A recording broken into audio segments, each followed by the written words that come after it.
صدیقی اللہ تعالیٰ کے سوالے پر آپ کے سامنے پیش کرنا چاہتے ہیں. تو محمد ابرار صلی اللہ علیہ وسلم تشریف لائیں اور اپنا مقالہ بنا پیش کریں. السلام علیکم ورحمۃ اللہ وبرکاتہ. الحمد للہ رب العالمین والصلاة والسلام علی رسول الکریم اما بعد. يقول سفيان بن عيينة إن في السابقين تنزل الرحمة. شبروت وصار الدوام اور بإظهار شدته اور انجز جوزانے کے بعد خالق السماء منصور میں کسی سامنے میں اور یہ قلت خاتون کی دعا قبول ہوتی ہے. جب جب کسی کے پاس سے کوئی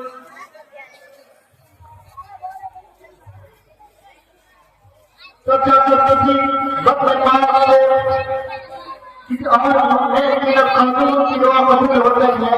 تب جا کر کسی وقت پاک سے کوئی لوگ پیدا ہوتا ہے جو بھٹکے ہوئے آدمی کو سوئے حرم لے جانے کا فریضہ انجام دیتا ہے. جو مجھ سے ملنے کے لیے قابل مبارک ہے اور قابل تقلید ہوتا ہے. وہی شخصیات میں امام اور شخصیت قائد ملت نمونہ سب بابا جمعیت علماء نکال ومجلس تحفظ ختم نبوت اور سابق صدر المدرسین مدرسہ محمودیہ اور امت المسلمہ نکال کے چپل چراغ حضرت مولانا عبدالعزیز صاحب صدیقی رحمۃ اللہ علیہ سیر پیدے تھے. ان کے لیے یہ کہنا حقیقت پر مبنی ہوگا کہ ملک نیپال میں مسلمانوں کی تعلیمی اور سماجی خدمات دعوت اور بلند اخلاقی اعلیٰ ضبطی اور حقوق الوطنی کی جو بھی تعریف لکھی جائے گی تو اس سلسلے میں حضرت ملت اسلامیہ نیپال کے سرخیر حضرت مولانا رحمۃ اللہ علیہ کا اسم گرامی جلی اور اصل قلوب میں لکھا جائے گا جن کے ذکر کے بغیر نیپال کی اسلامی تاریخ ادھوری ہے. آج میرا موضوع مقالہ آپ ہی کی سوانح حیات ہے. ولادت آپ کی تاریخ پیدائش یقینی اور حقیقی طور پر متعین سے نہیں البتہ خود حضرت مولانا کے قول اور بیان کیے گئے اشارے کے مطابق سن 1927 عیسوی مطابق 1983 بکرمی ملک نیپال کے مشہور ضلع روہتاس کے مشہور بستی نمبر 6 میں ہوئی. آپ کے والد ماجد گلزار حسین ایک کاشتکار تھے. آپ کا گھر والے حالات متوسط تھا. تعلیمی اسرار اور کارنامہ جب آپ کچھ بزرگ ہوئے تو آپ کے مقصد میں بستی میں ملک کے معروف اور موقع ادارہ مدرسہ محمودیہ رانپور فرادہ اور فرد میں ابتدائی تعلیم کے لیے داخلہ کرایا اور بدقسمتی سے آپ نے بسم اللہ ہی ایک منظم شخصیت حضرت حافظ عبدالجلیل صاحب مرحوم سے ہوئی.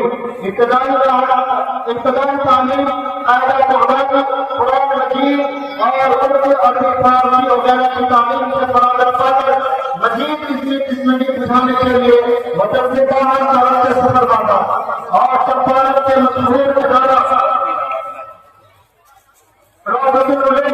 میں داخلہ لیا اور اعلیٰ تعلیم کے لیے ہندوستان میں معروف کو مشہور صوبہ دربھنگہ کا رخ کیا اور مدرسہ حمیدیہ میں داخلہ لیا اور علم شہرانی حاصل کی.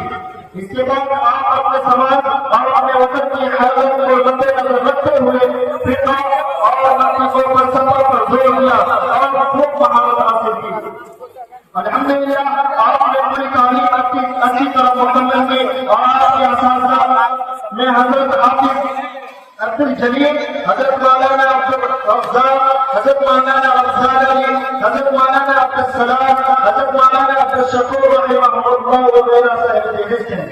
درس و تبلیغ دین اور تفسیر اسلام کی غرض سے اپنے ملک کی طرف آگے سفر ہوئے اور اپنے گاؤں کے مرحوم و مشہور ادارہ مدرسہ محمودیہ میں بحیثیت مدارس مدرسے کا سنبھالی اور فطری ذکاوت اور مسائل جمیلہ کی وجہ سے جلدی ہی مقبول خاص ہو گئے اور پورے علاقے کے لوگوں نے بالاتفاق مدرسہ حضرت کی صدر مدرسین کی ذمہ داری سونپ دی.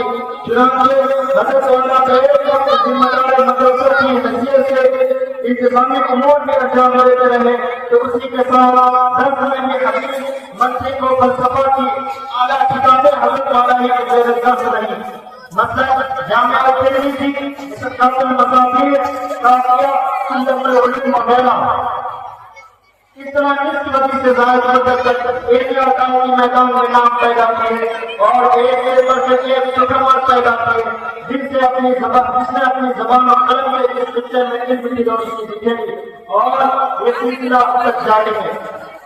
کچھ عرصے بعد ملک ملت کے احوال کے مطابق دعوت و تبلیغ کا کام بھی شروع کر دیا اور جمعیت علماء نقاب اور مجلس تحفظ میں نفرت کی بنیاد ڈالی، جو الحمدللہ آپ نے ان کے جماعت کے مسلمانوں کو ہر طرح کے فتنوں اور بڑے عقیدوں و نظریات اور غلط رسم و رواج سے بچاتی ہے اور انشاءاللہ یہ عمل کا قیامت جاری رہے گا.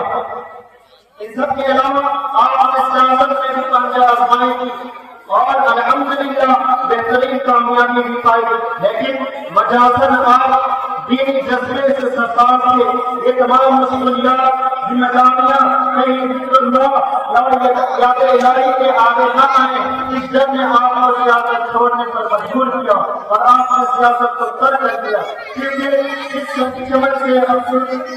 چمن افسردہ ہو وہ باقی بادشاہ کیا احکام و آداب. آپ علیہ وسلم اللہ کا قرب اختیار کرنے والے تحقیق گزار بڑوں کا ادب، چھوٹوں کا صبر، ہم نشینوں کے ساتھ حسن سلوک، طلباء سے خیرخواہی، اکابرین اور علماء حق سے ہر طرح سے محبت کرنے والے اور مہمان کرام کا بہت اختیار کرنے والے تھے. آپ اپنے آخری لمحات میں بھی مہمانوں کی تقریب اور خدمات انجام دے رہے ہیں، یہاں تک کہ اپنے خالق حقیقی سے جا ملے.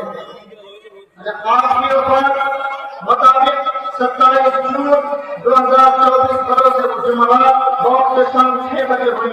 آپ کے نماز جنازہ میں اس قدر لوگوں نے شرکت کی تاہر نگاہ پوری سب نظر آ رہے تھے، جو یقیناً آپ کی مقبولیت و محبوبیت کی دلیل تھی. ایسے حالات میں آپ کا دار پانی سے پوچھ کر جانا مسلمانوں نے نقاب کے لیے بڑا خسارہ ہے اور آپ کی وفات سے امت مسلمہ نے عالم وغیرہ واقع ہوگا جسے قریب زمانے میں پر ہونا ممکن نہیں. اللہ تعالیٰ آپ کو جنت الفردوس میں جگہ دے اور امت مسلمہ نے بار کو آپ کا نعمت بدل عطا فرمائے. آمین یا رب العالمین. مجھ کو سمجھ جانو پھرتا ہے خلق برسو، مجھ کو سمجھ جانو پھرتا ہے قلم برسو، سبقات کے پردے سے انسان نکلتا ہے. جان کر من جملے خوفا میں کھانا تجھے قبول جو ہو شاعر ہے قابل تو بہت ہے، مدت رویا کرے جامع پیمانہ تجھے، آئینے کے مانند ہے کم ذکر تو بہت ہے. واپس دعوانا الحمدللہ.